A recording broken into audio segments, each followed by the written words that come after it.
I am Sandy Humble Johnson, and before I go any farther, I want to say that early on in my life I said I can live one place and know it very, very well, or I can live many places and know them a little bit.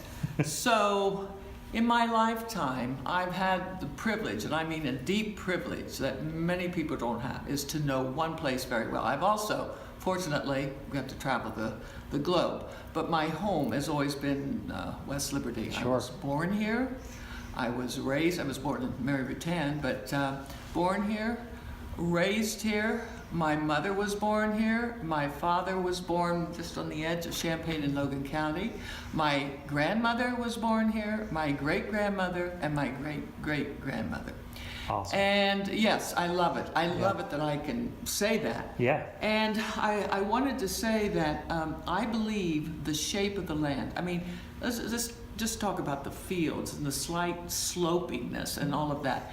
To me, that is part of what West Liberty is. This wonderful little village right on the Mad River and the history that goes with this. And I think the shape of the land shapes people.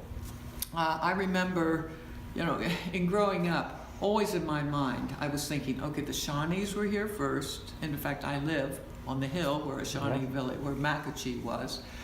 Then came the Piatt family and the early pioneers, and then came the Mennonites. And so that whole combination of things is what makes West Liberty.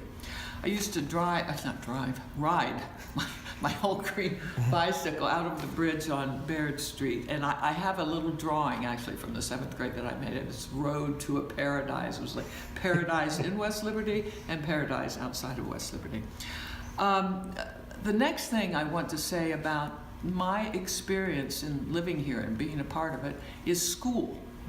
And that is, for most people who probably will see this, maybe not Bob, he will know what I'm talking about, the old high school and the elementary school, the brick building and the gray elementary building.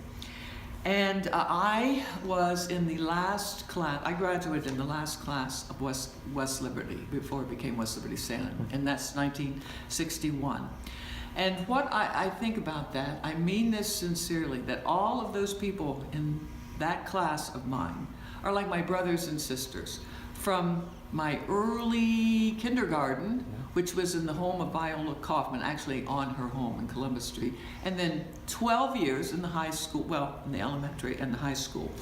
So I remember Miss Yoder. For people watching this film, some of the people will remember Miss Yoder. I had her in the 1st grade, and I remember her teaching us to paint. And I remember exactly where the room was, and what a wonderful teacher she was, with all of the letters going around the top of the room. And I remember a toy train and the cloakroom.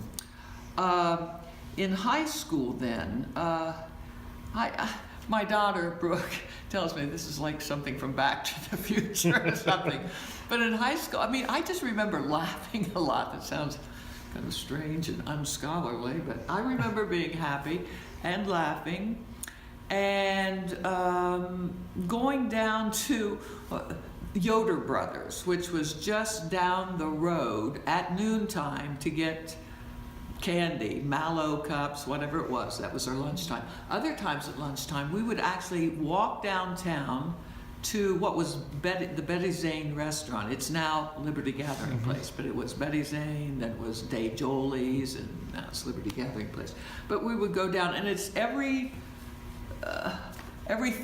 that younger kids might think would be something emblematic of the 50s and 60s, which was little stools, phosphates, all of that.